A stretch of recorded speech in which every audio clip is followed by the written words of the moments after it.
Welcome to टैक्यॉन। आज हम करने जा रहे हैं जे एडवांस 2022 का क्वेश्चन है कैपेसिटर से। क्वेश्चन है आपके स्क्रीन के ऊपर, ये रहा क्वेश्चन। आप देखेंगे तो कैपेसिटर का क्वेश्चन है, मीडियम हैविंग डाइलेक्ट्रिक कांस्टेंट के greater than 1 fills the space between the plates of a parallel plate capacitor. Great. The plates have a large area and the distance between them is d. The capacitor is connected to a battery of voltage V as shown in the figure. Now both the plates are moved by a distance of d by 2 from their original position as shown in figure. Then in the process of going from configuration depicted from figure A to figure B, कौन कौन से options correct है? So A B C D options है। चलिए देखते हैं एक एक ऑप्शन करके स्टेप बाय स्टेप। ठीक है ना? Let's try to understand what is given in the question. देखो क्या है बेटा, इसमें क्या है कि एक कैपेसिटर है डाइलेक्ट्रिक के साथ। कैपेसिटर है डाइलेक्ट्रिक के साथ। तो देखो ना, वो कैपेसिटर है डाइलेक्ट्रिक के साथ। दो डायग्राम दिया हुआ है, देखो एक डायग्राम ए है। ये देखो कैपेसिटर है डाइलेक्ट्रिक के साथ और इसके एजेस के क्रॉस क्या लगी हुई है? बैटरी। ऐसे। ठीक। ये बढ़िया हो गया। अब इसमें क्या करता है, वो जो प्लेट्स होते हैं ना, प्लेट्स को मूव कर दिया उसने। अब इसका विड्थ कितना दिया हुआ था डाइलेक्ट्रिक का? डी। अब ये प्लेट्स को क्या करता है, इधर मूव कर देता है डी बाई टू, और उधर वाले प्लेट को उधर मूव कर देता है डी बाई टू, और ये रहा बीच में डाइलेक्ट्रिक के, है ना? अब ध्यान से देखो तो अब इस बात को समझो। देखो क्या है, अब क्या किया इसने, इस वाले प्लेट को इधर मूव कर दिया डी बाई टू और इस वाले को इधर डी बाई टू। तो देखेंगे तो क्या हुआ, स्पेस क्रिएट हो गया। तो मैंने अपनी कन्वीनियंस के लिए क्या किया, मैंने अपने कन्वीनियंस के लिए, ये है v, ये है 0, मैंने स्पेस को एक साथ कर दिया। स्पेस देखो तो डी बाई टू इधर, डी बाई टू इधर, तो मैंने टोटल स्पेस जो खाली है उसको d एक तरफ कर दिया और डाइलेक्ट्रिक का विड्थ d एक तरफ कर दिया। अब ये देखने में अच्छा लग रहा है ना? अब ध्यान से देखो तो ये कॉम्बिनेशन ऑफ टू कैपेसिटर्स। एक कैपेसिटर क्या है, हवा में, और एक डाइलेक्ट्रिक के साथ है। तो मैं क्या इसको ऐसे लिख सकता हूं, देखो तो, जैसे it's a combination of two capacitor C1 C2 और ये रही बैटरी। वाह।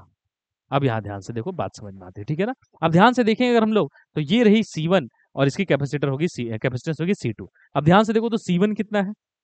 C1 अगर हम लोग ध्यान से देखें तो क्या है, A epsilon not by D, है ना? A epsilon not by D क्या है? C1 है। अच्छा C2 कितना है? अच्छा A एप्सिलम नॉट, एरिया यही है, एप्सिलम नॉट बाई डी, और C2 कितना है? Is nothing but K A, कितना है? K A epsilon not by D. अगर मैं इसको C बोलता हूं तो ये कितना है? के सी है। तो ये कितना है अगर हम लोग ध्यान से देखें, देखो ये हो गया के सी। तो अगर ये है सी, ये है के सी। अब आते हैं वोल्टेज का डिस्ट्रीब्यूशन करते हैं, बड़ा इंटरेस्टिंग है। देखो जैसे मान लो वोल्टेज यहाँ पे आया V1 इसके अक्रॉस, और इसके अक्रॉस आया वोल्टेज V2। ये देखो Q इधर चार्ज माइनस Q, क्या सेम होता है? चार्ज सेम होती है। तो मुझे वोल्टेज डिस्ट्रीब्यूशन करना है, थोड़ा मैं सर्किट थ्योरी आपको सिखाता हूँ। तो देखो वोल्टेज डिस्ट्रीब्यूशन मतलब क्या, देखो ध्यान से, तो हमें समझ में आता है कि वोल्टेज डिस्ट्रीब्यूशन जब आप करते हैं तो दोनों प्लेट्स पे इक्वल क्या होता है? चार्ज। तो अगर मैं दोनों प्लेट्स पे चार्ज लिखूं Q1 equal to Q2 equal है, तो क्या मैं लिख सकता हूँ C1 V1 is equal to C2 V2? क्या मैं इसको ऐसे लिख सकता हूँ C1 by C2 is equal to V2 by V1, है ना? अब देखो सेट करते हैं इसको, देखो ध्यान से। तो क्या हुआ, V2 is equal to C1 V1 by C2। अच्छा हम ये भी तो जानते हैं कि V1 plus V2 is nothing but V। तो क्या लिख सकता हूँ मैं, V1 प्लस V2 की जगह मैं कितना लिख दूंगा, C1 V1 by C2 is equal to V। अब ध्यान से देखो तो इसको क्या लिख सकता हूँ मैं, इसको मैं V1 अलग कर लूँ तो क्या दिख रहा है मुझे, C2 plus C1 by C2 is equal to V, and we get a very beautiful expression, V1 is equal to how much, C2 by C1 plus C2 into V। मैं तो इसको ऐसे याद रखता हूँ, opposite capacitance by total capacitance into V, है ना? क्या दिख रहा है मुझे, जैसे अगर मुझे समझ में आता है, देखो ध्यान से, तो ऐसे लिख रहा है V1। अच्छा V2 कैसा दिखेगा, क्या लिखूंगा, अपोजिट। V2 का अपोजिट कैपेसिटेंस क्या होगा, C1। तो C1 divided by C1 plus C2 into V। अब देखो ध्यान से, बड़ा प्यारा सा अगर इक्वेशन आ गया, तो देखो वोल्टेज का डिस्ट्रीब्यूशन उसने दिया है ना। देखो यहाँ क्वेश्चन पूछा है, देखो क्या लिखा है, the electric field inside the dielectric material is reduced by a factor of 2k। Electric field अगर आप ध्यान से देखें तो आपको पता होगा इलेक्ट्रिक फील्ड होती क्या है। इलेक्ट्रिक फील्ड अगर हम लोग फर्स्ट वाले पे देखें, जैसे कि उसने हालांकि डाइलेक्ट्रिक में पूछा है, तो डाइलेक्ट्रिक में इलेक्ट्रिक फील्ड जो है ये वाली, ये क्या है, E2। E2 is nothing but V2 by D, है ना? हम कह सकते हैं ना E2 is nothing but, E2 is nothing but, वही तो पूछा है उसने, देखो तो the electric field inside the dielectric, तो क्या होता है इलेक्ट्रिक फील्ड हो जाएगा potential difference inside the dielectric divided by D. अच्छा V2 क्या है अभी जस्ट हमने देखा, देखो V2 हम क्या लिख सकते हैं, V2 हम लिख सकते हैं C1 divided by C1 plus C2 into V। Electric field dielectric में, तो डाइलेक्ट्रिक के ऑपोजिट वाला कैपेसिटर कौन सा है, ये वाला है, तो इसको मैंने क्या बोला है C बोला है, और इसको क्या बोल दिया है मैंने KC। तो क्या हो जाएगा देखो, ये हो जाएगा C divided by C plus KC into V। तो ये कितना हो जाएगा देखो, ये CC कट जाएगा तो कितना आ जाएगा V divided by 1 plus K। क्या आप देख पा रहे हैं कि पोटेंशियल जो है, potential difference inside the dielectric कितना है V divided by 1 plus K। अब ध्यान से देखो तो यहां अगर मैं लिखूंगा तो क्या लिखूंगा V divided by D 1 plus K, है ना। अच्छा अगर आप ध्यान से देखेंगे तो V बाई डी क्या था, V बाई डी था वो वाली इलेक्ट्रिक फील्ड, कौन सी इलेक्ट्रिक फील्ड, ये वो वाली इलेक्ट्रिक फील्ड है जब इन दोनों के बीच में पोटेंशियल डिफरेंस V थी, है ना, दोनों प्लेट्स के बीच में। जैसे ये देखो, अगर मैं इस केस में देखूं ये है V, ये है 0, इस केस में इलेक्ट्रिक फील्ड क्या थी, इसको E नॉट भी बोल देते हैं, ये क्या था V बाई डी था, है ना, V बाई डी था। अब यहाँ पे देखो क्या हो गया, उसको सेपरेट करने से प्रॉब्लम क्या हुआ, सेपरेट करने से प्रॉब्लम हुआ कि देखो तो इलेक्ट्रिक फील्ड कितना रिड्यूस हो गया 1 बाई 1 प्लस के टाइम्स, और इसने कितना दिया 2K, तो गलत है ना वो, 1 बाई 1 प्लस के टाइम्स हो गया, क्योंकि पहले इलेक्ट्रिक फील्ड डाइलेक्ट्रिक के अबाउट क्या थी, पहले इलेक्ट्रिक फील्ड डाइलेक्ट्रिक के अबाउट थी V डिवाइडेड बाई डी। अब उन इस प्लेट्स को सेपरेट किया तो एयर बन जाने के कारण कैपेसिटेंस का डिस्ट्रीब्यूशन चेंज हुआ, डिस्ट्रीब्यूशन चेंज हो जाने के कारण यहाँ पे इलेक्ट्रिक फील्ड अब चेंज हो जाती है। इलेक्ट्रिक फील्ड चेंज इसलिए हो जाती है कि पोटेंशियल डिफरेंस चेंज हो जाती है, पोटेंशियल डिफरेंस कितना हो जाता है V2 हो जाता है, तो electric field is V2 by D. तो जब उसको ऐसा देखा गया तो पता चला कि electric field decreases by 1 plus K times, that is, so option A is incorrect, option A गलत हुआ। आ जाओ ऑप्शन बी में, the capacitance is decreased bye a factor of 1 by K plus 1।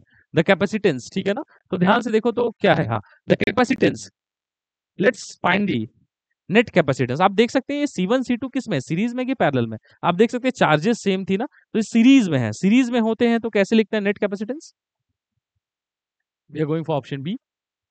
कैसे लिखते हैं बेटा, net capacitance is how much, series में C1 C2 by C1 plus C2, C1 कितना C, C2 कितना KC, तब हमें समझ में आया C प्लस KC, तो कितना हो गया KC square divided by C into 1 plus K। तो क्या देखो CC कट गया, तो कितना हो गया देखो KC divided by 1 plus K। अब एक बात देखो, ये C इक्विवेलेंट है, अब यहाँ ध्यान से देखना एक अच्छी बात, पहले कितनी कैपेसिटेंस थी डाइलेक्ट्रिक के बीच में, पहले कैपेसिटेंस थी देखो तो कितना था A epsilon not by D into K, मतलब पहले उसकी कैपेसिटेंस KC ही तो थी, किसकी, डाइलेक्ट्रिक की कैपेसिटेंस KC थी। अब कितनी हो गई है, अब देखो इसकी कैपेसिटेंस कितनी हो गई नेट, अगर हम net capacitance between the plates, पहले देखो net capacitance between the plates कितनी थी, K into epsilon not by D, मतलब KC थी, C इसमें क्या है, इसमें C है ये वाली चीज A epsilon not by D, तो KC ही तो थी। अब कितना हो गया देखो, अब हो गया KC डिवाइडेड बाई, तो C not divided by 1 plus K, तो कैपेसिटेंस क्या हो गया देखो तो डिक्रीज हो गया बाई 1 प्लस K टाइम्स। तो ध्यान से देखो तो capacitance is decrease by a factor of 1 by 1 plus K, तो ये ऑप्शन करेक्ट नजर आता हुआ दिख रहा है, तो ऑप्शन बी जो है वो करेक्ट है। आप देख सकते हैं कि कैपेसिटेंस जो है, net capacitance between the plates पहले थी KC, where C is the epsilon by D, है ना, अब कितना हो गया KC by K plus 1, net capacitance between the plates, नहीं डाइलेक्ट्रिक का नहीं, प्लेट के बीच में नेट कैपेसिटेंस का क्या हाल हुआ है, तो घट गया है, ठीक है ना, 1 बाई 1 प्लस K टाइम्स। अब देखो डी ऑप्शन चेक करते हैं। अच्छा डी ऑप्शन चेक करने के लिए अगर आप ध्यान से देखें, अच्छा देखो डी ऑप्शन से पहले सी ऑप्शन देखो, the voltage between the capacitor plates is increase by a factor of K plus 1, not at all, क्योंकि कैपेसिटर प्लेट्स को अगर आप ध्यान से देखें तो एक बैटरी से कनेक्टेड है, और बैटरी क्या करेगा, constant source of potential difference देगा, तो हमेशा इस प्लेट और इस प्लेट के बीच में, इस प्लेट और इस प्लेट के बीच में पोटेंशियल डिफरेंस V रहेगी। हाँ कैपेसिटर और क्या बोलता हूं मैं, V1 V2 का डिस्ट्रीब्यूशन होगा एयर और डाइलेक्ट्रिक में, वो V1 प्लस V2 हमेशा V के बराबर होगा, so that is wrong statement. कौन सा C statement is also wrong, वो क्या कहता है, कि पोटेंशियल डिफरेंस जो है, potential between the capacitor plates is increased by a factor of k+1, that is wrong, that is going to remain constant because battery is there. अच्छा, तो सी भी गलत है, सी गलत है, सॉरी, ए बी सही था। अच्छा, ए भी गलत था, ए भी गलत था। अब देखो D, the work done in the process does not depend on the presence of dielectric material. No, work done on the process क्या होता है, initial potential energy minus final potential energy.